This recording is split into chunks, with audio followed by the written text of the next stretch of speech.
কালবৈশাখী ঝড়ের প্রকোপে বাড়ির পাশের বিশাল একটি গাছ উপড়ে পড়ায় ধ্বংস হয়ে গেছে সাজানো সুখের সংসার। লালমনিরহাটের হাতীবান্ধা উপজেলার বড়খাতা ইউনিয়নের ৪ নং ওয়ার্ডের ২ নং আদর্শ গ্রাম এলাকার বাসিন্দা চায়ের দোকানের কর্মচারী চানু মিয়া ও তার প্রতিবন্ধী স্ত্রী রাবিয়া বেগম অনেক কষ্টে টাকা জমিয়ে গড়েছিলেন টিন শেড একটি ৩০ হাত ঘর। ২৭ এপ্রিল রাতে ভয়ঙ্করভাবে আঘাত হানে কালবৈশাখী ঝড়। সেই ঝড়ে বহুদিনের সাজানো সংসার এবং থাকার একটিমাত্র ঘর, টয়লেট, টিউবওয়েল সহ সব কিছুই ধ্বংস হয়ে গেছে। তো খুবই গরিব, সে চার দোকানে করি খায়, গরিব মানুষ, দুইটা সন্তান, পঙ্গু মানুষ। এখন তো ঝড়ে ঘর ভাঙি গেছে, গাছ পড়ি, তোমরা একটু সাহায্য করলে ভালো হবে। সে কানের গয়না বানাইছিল বেটি ডিমেন্ট দিয়ে জন্যে, দিতে পারে নাই, সে বিক্রি করি ঘরে লাগাইছি। আমরা খুব দুঃখিত তার উপর, আমরা এখনো কোনো খাই নেই, সাহায্য দেন আমাকে। নয় ৭০০ গ্রামে থাকে, বাবা মা স্বামী, ওটা অসহায়, কোনো করতে পারে না, সে পঙ্গু। তোমরা আমাকে হেল্প করেন। ভাগ্যক্রমে বেঁচে গেছেন ঘরের ভিতর ২ সন্তান সহ থাকা চানু মিয়া ও তার স্ত্রী। ভেঙে পড়ার পর অল্পের জন্য চাপা পড়ার হাত থেকে বেঁচে যান পরিবারের ৪ সদস্য। কোনো ক্রমে ঘর থেকে বের হয়ে অবস্থান নেন পার্শ্ববর্তী বাড়িতে।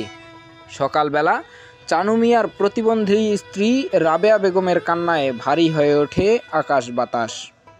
ঘর মেরামত বা নতুন ঘর তৈরির মতো কোনো অর্থ নেই পরিবারের একমাত্র উপার্জনক্ষম চানু মিয়ার হাতে। রাত হলে কোথায় মাথা গুঁজবেন সেই নিশ্চয়তাও নেই এখন তাদের। ঘর মেরামত করতে বা নতুন ঘর তুলতে এলাকার বিত্তবান ব্যক্তি এবং সরকারি সহায়তা চান চায়ের দোকানের কর্মচারী চানু মিয়া।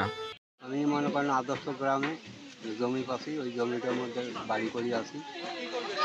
আমি একটা চার দোকানের কর্মচারী, এই চার দোকান থেকে কর্ম করি আমি।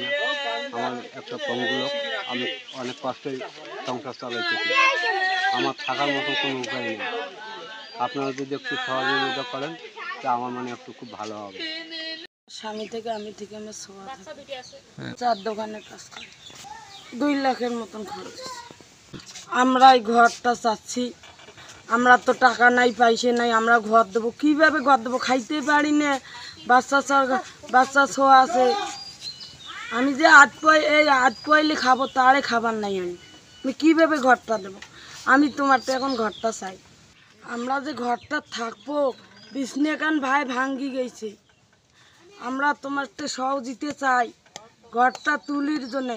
তোমার প্রশাসন যদি ঘরটা আমাকে তুলি দেন খুবই ভালো হবে।